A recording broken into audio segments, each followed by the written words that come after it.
श्रीमद् भगवद गीता के पास आपके हर प्रश्न का उत्तर है। चाहे आपकी कोई भी परेशानी हो, कोई भी इच्छा हो, श्रीमद् भगवद गीता आपके हर प्रश्न का उत्तर देती है, आपकी हर समस्या का हल देती है।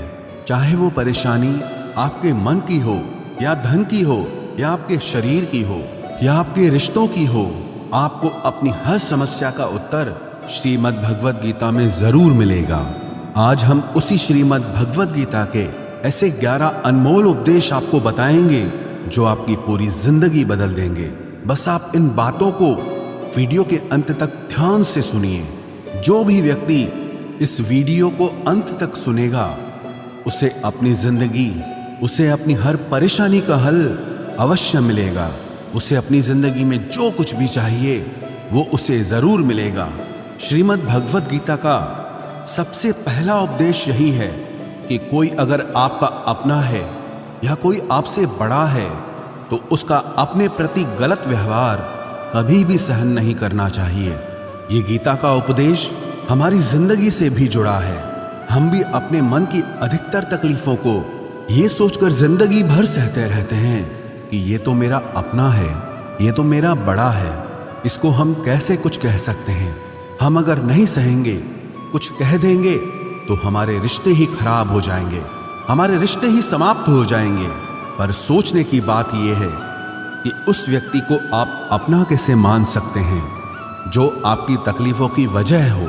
अपना तो वो होता है जो हमारी तकलीफों को दूर कर दे। तो गीता का ये उपदेश है कि किसी को भी अपना फायदा मत उठाने दो, किसी को भी खुद पर जुल्म मत करने दो, क्योंकि आप जितना सहेंगे लोग आपको उतना सहने के लिए और मजबूर करेंगे।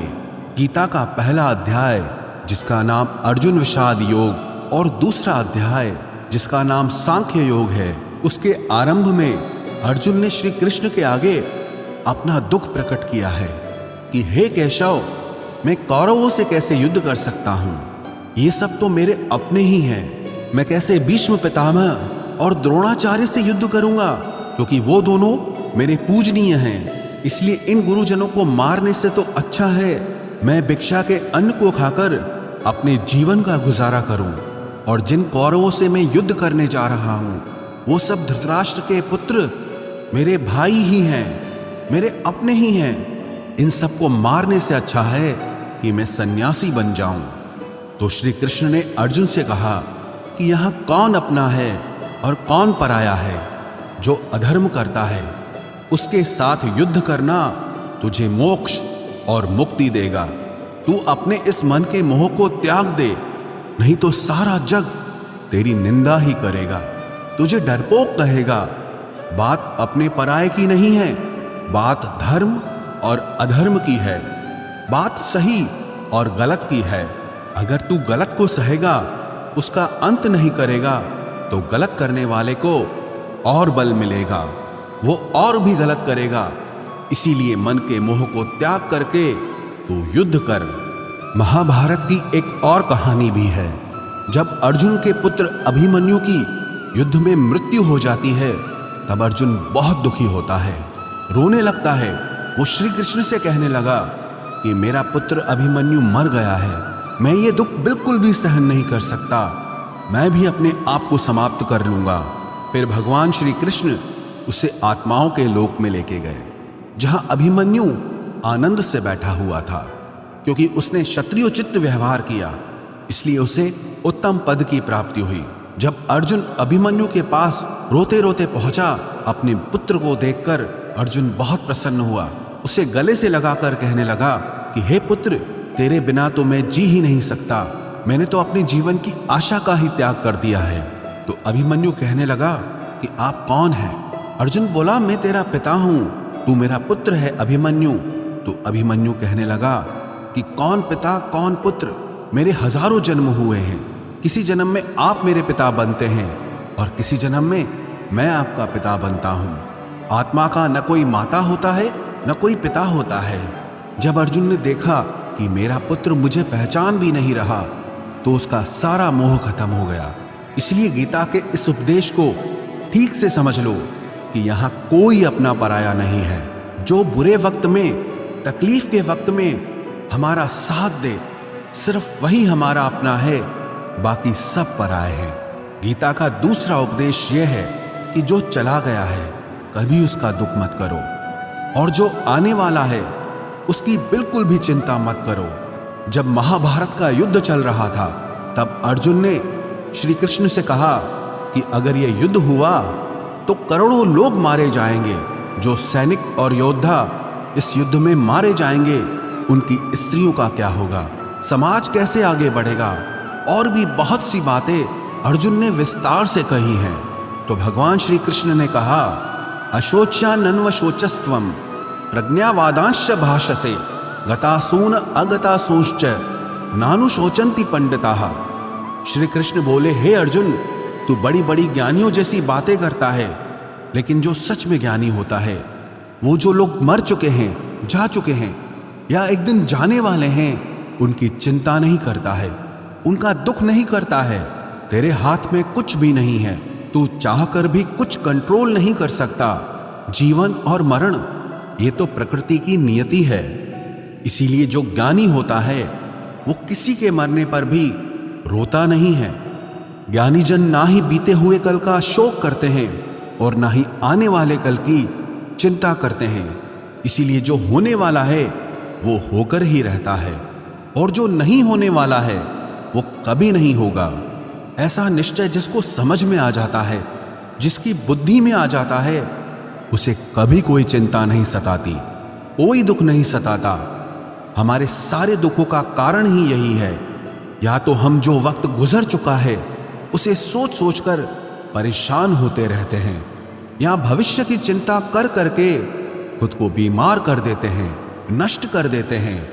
गीता का ज्ञान हमें यही सिखाता है कि ना तो हम बीता हुआ कल बदल सकते हैं और ना ही आने वाले कल पर कंट्रोल कर सकते हैं। हमारे हाथ में सिर्फ वर्तमान है, सिर्फ आज का ही पल है। हमारा 98% तनाव और चिंताएं भूतकाल और भविष्यकाल के बारे में सोचते रहने से होता है। हम हमेशा उसी में ही जीते रहते हैं, मगर वर्तमान में कभी नहीं जीते, इस पल को कभी नहीं जीते। जब आप वर्तमान का पूरा आनंद लेना सीख जाओगे, तभी आपकी जिंदगी से तनाव कम होगा, चिंताएं खत्म होगी। वर्तमान में जीना एक बहुत बड़ी उपलब्धि है। हमारे हाथ में भी सिर्फ आज का ही पल है। हमें जो भी करना है आज ही करना है। कभी भी ये सोचकर समय को नष्ट नहीं करना चाहिए कि अभी मेरे पास बहुत समय बचा है। एक गुरुजी ने अपने एक शिष्य को पारस का पत्थर दिया। उनका वो शिष्य बहुत आलसी था, हर काम को कल पे टाल देता था। तो गुरुजी ने उसे कहा कि मैं तुझे ये पारस पत्थर दे रहा हूं। इस पारस पत्थर से जब तू लोहे को स्पर्श कराएगा तो वो लोहा स्वर्ण बन जाएगा, सोना बन जाएगा। और ये पारस पत्थर मैं तुझे 1 महीने के लिए दे रहा हूं। जब 1 महीना समाप्त हो जाएगा तब मैं तुझसे ये पत्थर वापस ले लूंगा। तब तक तू इस पत्थर को अपने पास ही रख। गुरुजी का वो शिष्य बाजार में लोहा खरीदने के लिए गया। जब बाजार में वो लोहा खरीदने पहुंचा तो उसे लोहे का वो रेट बहुत महंगा लगा। उसने कहा थोड़े दिन रुक के ले लूंगा, जब लोहे का रेट कम हो जाएगा।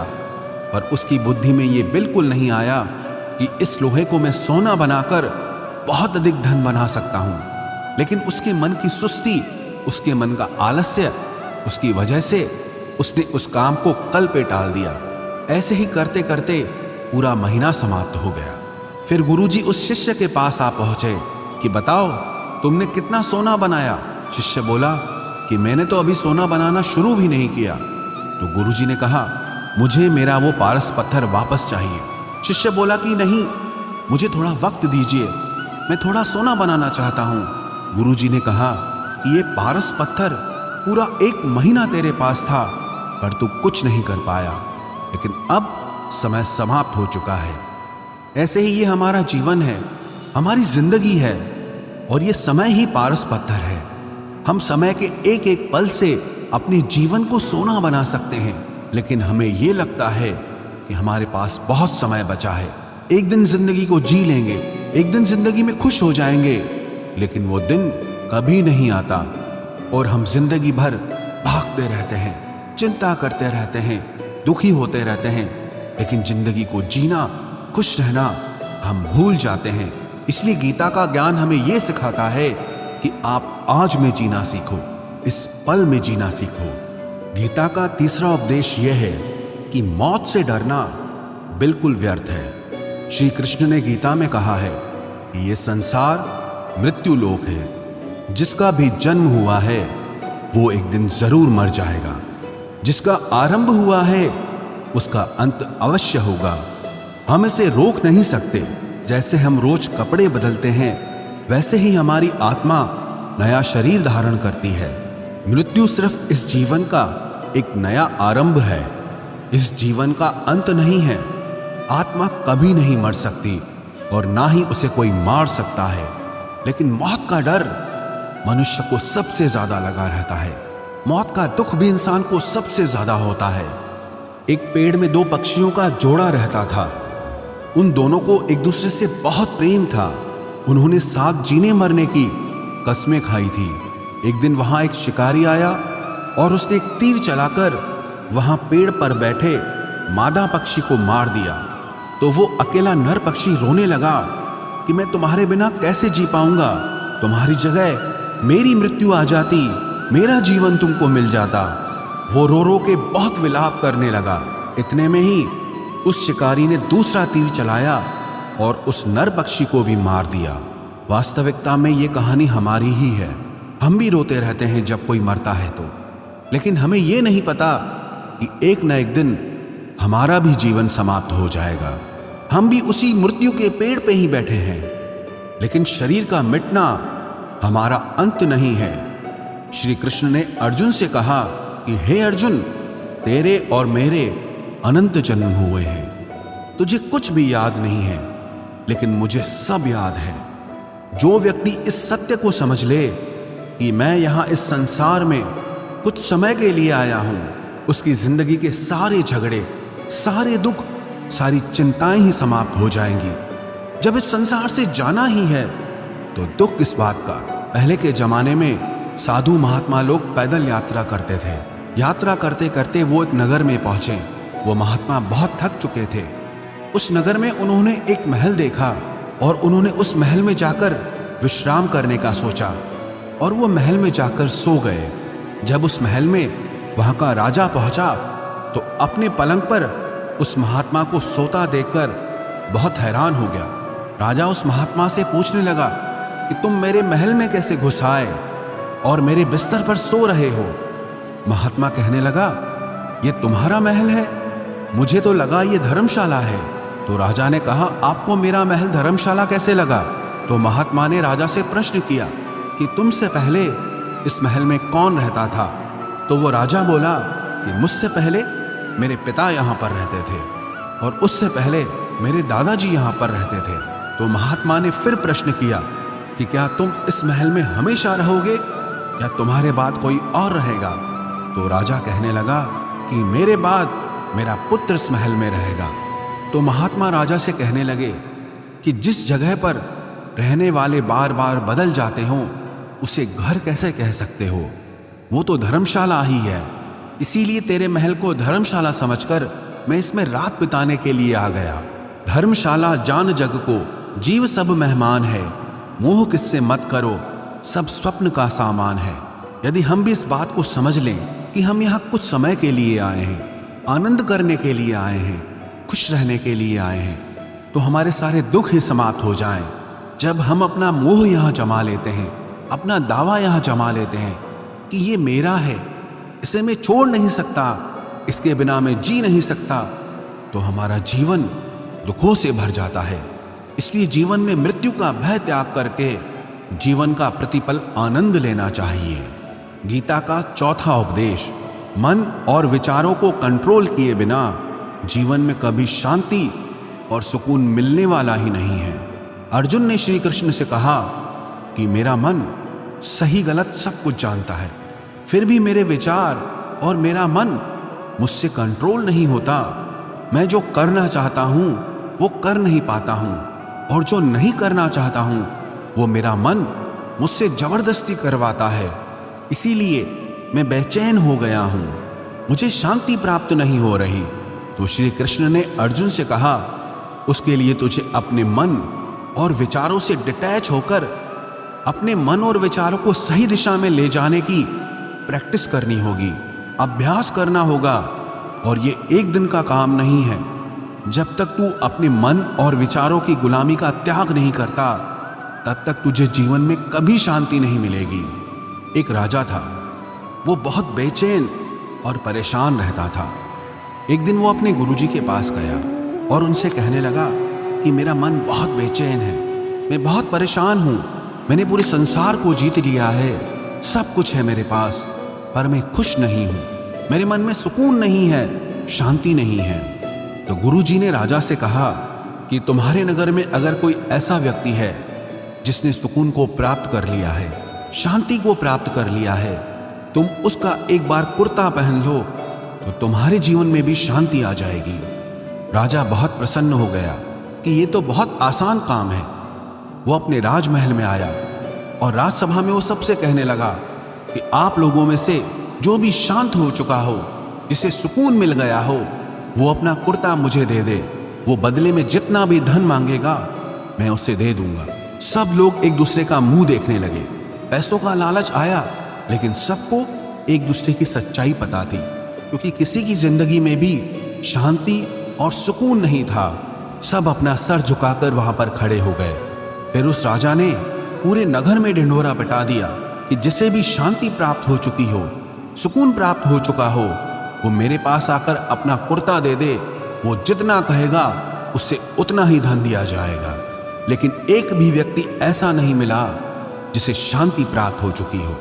वास्तविकता में जब कोई मरता है तब हम कहते हैं कि वो फलां व्यक्ति आज शांत हो गया। कभी किसी जिंदा इंसान के लिए नहीं सुना कि एक जीता जागता इंसान शांत हो गया है। राजा के सैनिक पूरे शहर में ढूंढते रहे, फिर उन्हें पेड़ के नीचे एक महात्मा तपस्या करता दिखा, जिसके चेहरे पे एक शांति थी, सुकून था। वो सैनिक उस महात्मा के पास आकर पूछने लगे कि क्या आपने शांति प्राप्त कर ली है, सुकून प्राप्त कर लिया है? महात्मा ने कहा, मैं पूरी तरह से शांत हूं। तो सैनिक उसे राजा के पास ले आए। राजा ने उस महात्मा से प्रश्न किया कि क्या आपको शांति और सुकून प्राप्त हो चुके हैं? वो महात्मा कहने लगे, महाराज, मैं पूरी तरह से शांत हूं, मुझे कोई चिंता नहीं, मुझे किसी चीज की लालच नहीं, मुझे कोई इच्छा नहीं है।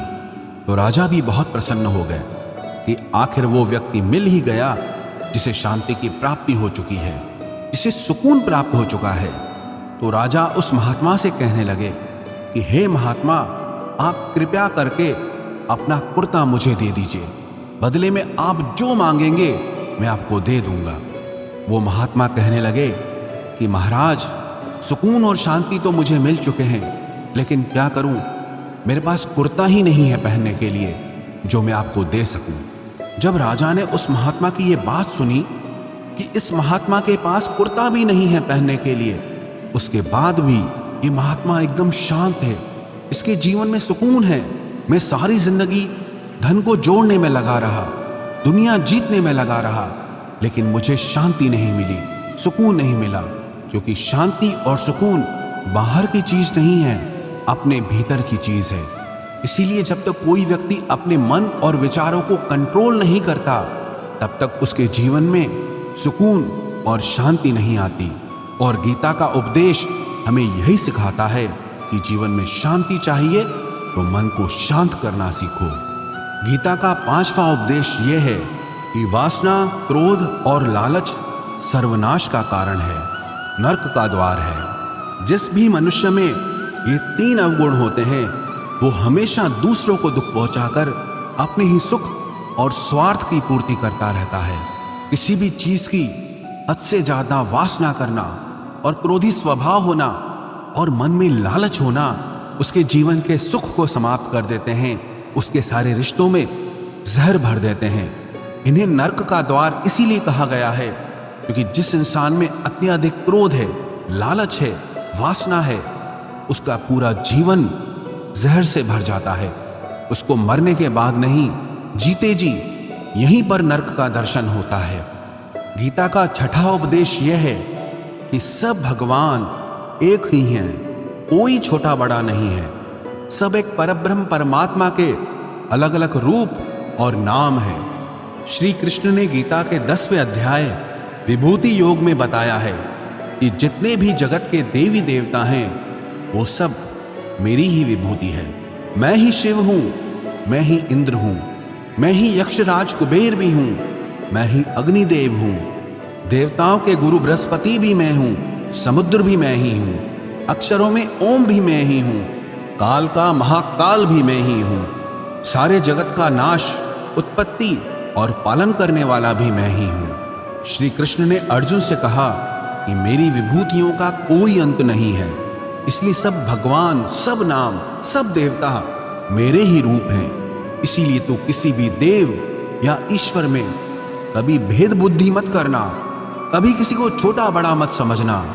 और गीता का उपदेश हमें यह सिखाता है कभी भी किसी दूसरे के इष्ट को छोटा नहीं समझना चाहिए, या इस बात पर झगड़े फसाद नहीं करने चाहिए कि कौन बड़ा है और कौन छोटा है। गीता का 7वां उपदेश यह है, सुख की इच्छा ही आखिर में हमारे दुखों का कारण बनती है। श्री कृष्ण ने अर्जुन से कहा कि मनुष्य जितना सुखों की लालसा और इच्छा करता है उतना ही उसकी इंद्रियां सुख भोग में आसक्त हो जाती है, उतना ही इंसान का मन संसार के सुख और आकर्षण का गुलाम बन जाता है। और जितना सुख के पीछे भागेगा उतना ही उसे दुख के अनुभव से भी गुजरना पड़ेगा, क्योंकि ये संसार का नियम ही है। जो चीजें शुरू में मन को बहुत आकर्षित करती हैं बाद में बहुत दुख देती हैं, और जो चीजें शुरू में मुश्किल लगती हैं, कठिन लगती हैं, बाद में हमें बहुत काम आती हैं। गीता का 8वां उपदेश यह है, जो भी मनुष्य दुनिया के सारे सहारे छोड़कर सिर्फ भगवान को ही अपना सहारा मान लेता है, उसकी हर जरूरत वो ईश्वर पूरी करता है। उसकी हर प्रकार से रक्षा वो परमात्मा ही करता है। अनन्याश्चिन्तयो माम ये जनाः पर्युपासते तेषां नित्याभियुक्तानां योगक्षेमं वहाम्यहम्।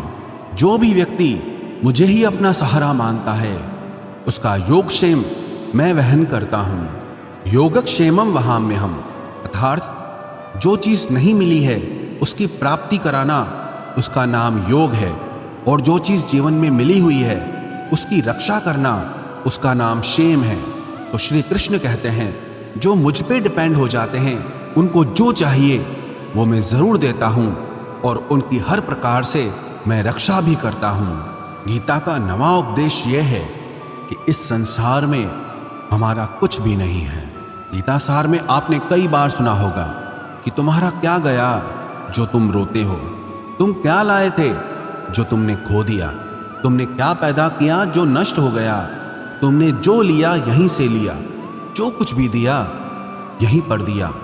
जो आज तुम्हारा है कल किसी और का होगा, क्योंकि परिवर्तन इस संसार का नियम है। कल तक जिसके बिना आप जी नहीं सकते थे आज उनसे कोई रिश्ता ही नहीं है, बातचीत तक नहीं है। कहाँ गए वो जीवन भर के सारे रिश्ते, वो सारे मित्र जो साथ जीने मरने की बातें करते थे, आज पता भी नहीं कि वो लोग कहाँ चले गए। ये संसार परिवर्तनशील है, सब लोग यहाँ बदल जाते हैं, हर रिश्ता बदल जाता है, और तो और ये हमारा शरीर भी हर दिन बदल रहा है। बचपन से जवानी, जवानी से बुढ़ापा, और एक दिन ये शरीर हमारा साथ छोड़ देता है। तो किसके लिए रोना और किसकी चिंता करना। हम सारी जिंदगी चीजों को, रिश्तों को, जिंदगी को बनाने में, सजाने में, संवारने में लगे रहते हैं, लेकिन एक दिन सब कुछ बिखर जाता है। सारी जिंदगी जिस संपत्ति, जिन रिश्तों के लिए हम लड़ते रहते हैं, एक दिन सब कुछ छोड़ करके हमें इस दुनिया से जाना पड़ता है। गीता का 10वां उपदेश हमें यह सिखाता है कि किसी से भी हद से ज्यादा मोह कभी मत करना। श्री कृष्ण ने गीता का पूरा ज्ञान ही अर्जुन के मोह को नष्ट करने के लिए कहा है। ये मोह ही है जो इंसान को सबसे ज्यादा रुलाता है। मोह इतना बलवान है कि शेर जैसे इंसान को भी गीदड़ बना देता है। जो अर्जुन युद्ध में देवताओं से भी जीत गया, पर अपने रिश्तेदारों को युद्ध में देखकर उसका हाथ कांपने लगा। वो बोला, हे केशव, मेरे हाथ में धनुष पकड़ने की ताकत भी नहीं बची है, मेरे हाथ कांप रहे हैं, मैं युद्ध नहीं कर पाऊंगा। ये मोह इतना पेनफुल होता है जिसकी पीड़ा ना सह पाने के कारण कई लोग अपनी जिंदगी खत्म कर देते हैं, आत्महत्या तक कर लेते हैं कि उस व्यक्ति के बिना हम जी नहीं पाएंगे। जीवन में किसी से भी हद से ज्यादा मोह करोगे तो जीवन भर पीड़ा का ही सामना करना पड़ेगा। जो व्यक्ति अपने मोह से बाहर नहीं आता, उसका सब कुछ उससे छिन जाता है, उसकी सारी खुशी खत्म हो जाती है। इसीलिए गीता का ज्ञान बार बार यही सिखाता है कि अपने मन के मोह को त्याग करके आप बलवान बनो, बुद्धिमान बनो, सत्य के दर्शन करो कि वास्तविकता क्या है। क्योंकि हमारा मोह हमें हमेशा झूठ ही दिखाता है, झूठ पे ही विश्वास दिलाता है और दिल में झूठी उम्मीदें जगाता है। और ये ही हमारे दुखों का सबसे बड़ा कारण है। हम ही मोह कर लेते हैं, हम ही लोगों से उम्मीदें लगा बैठते हैं, पर वास्तविकता बिल्कुल अलग होती है। लोग वैसे नहीं होते जैसे हम मान लेते हैं, जैसा हम समझ लेते हैं, क्योंकि मोह के कारण हमें सच्चाई नहीं दिख पाती, लोगों का असली चेहरा नहीं दिख पाता। इसीलिए गीता का उपदेश हमें यह सिखाता है कि जीवन में अगर आनंद और प्रसन्नता से रहना है तो किसी में भी हद से ज्यादा मोह कभी मत करना। गीता का 11वां उपदेश ये है कि इस दुनिया में अगर आए हो तो दुख तो मिलेगा ही मिलेगा। दुख से कभी घबराना मत, दुख से कभी डरना मत। श्री कृष्ण ने गीता में कहा है कि ये संसार दुखालयम अशाश्वतम है, अर्थात ये संसार दुखों का घर है। जैसे औषधालय में औषधि मिलती है, पुस्तकालय में पुस्तकें मिलती है, चिकित्सालय में चिकित्सा होती है, वैसे इस संसार को भी श्री कृष्ण ने एक नाम दिया है, दुखालय, जहां पर दुख मिलता हो। दुख तो यहां हर किसी के जीवन में आता ही है, लेकिन अगर दुख आया है तो सुख भी आएगा। इसीलिए दुख से कभी डरना नहीं चाहिए, क्योंकि ये संसार दुखालय भी है और अशाश्वत भी है। अशाश्वत का मतलब ही यही होता है कि यहाँ परमानेंट कुछ भी नहीं है, यहाँ सब कुछ बदल जाता है। दुख सुख में बदल जाता है और सुख दुख में बदल जाता है। सम्मान अपमान में और अपमान सम्मान में बदल जाता है। खुशी दर्द में और दर्द खुशी में कभी भी बदल जाती है। जीत हार में और हार जीत में यहाँ कभी भी कुछ भी बदल सकता है। कुछ भी परमानेंट नहीं है, ना ही हम परमानेंट हैं, ना ही हमसे जुड़ी कोई चीज यहाँ पर परमानेंट है, क्योंकि ये संसार अशाश्वत है, शाश्वत नहीं है। यहाँ सब कुछ बदलने वाला है, यहाँ कुछ भी परमानेंट नहीं रहेगा। तो आपका दुख भी परमानेंट नहीं रहेगा, इसीलिए दुख से कभी भी डरना नहीं चाहिए। गीता का ये उपदेश हजारों साल पुराना है, लेकिन आज भी नए से नया है। पूरे विश्व में गीता को सबसे ज्यादा पढ़ा गया है और सबसे कम समझा गया है। श्रीमद् भगवद गीता के ये उपदेश अगर कोई व्यक्ति ठीक से समझ ले और उसे अपनी जिंदगी में उतार ले तो ये पक्की बात है, वो अपनी जिंदगी में जो चाहे वो हासिल कर सकता है। अपने जीवन की हर समस्या से वो एक पल में बाहर आ सकता है। श्रीमद् भगवद गीता के इस दिव्य उपदेश को हमें बार बार सुनना चाहिए, हर रोज सुनना चाहिए। जब भी जीवन में कोई चिंता या परेशानी आए तो एक बार इस उपदेश को जरूर सुन लेना और मन में ये विश्वास रखना कि गीता का ये उपदेश आपकी जिंदगी की हर परेशानी में आपको राह अवश्य दिखाएगा।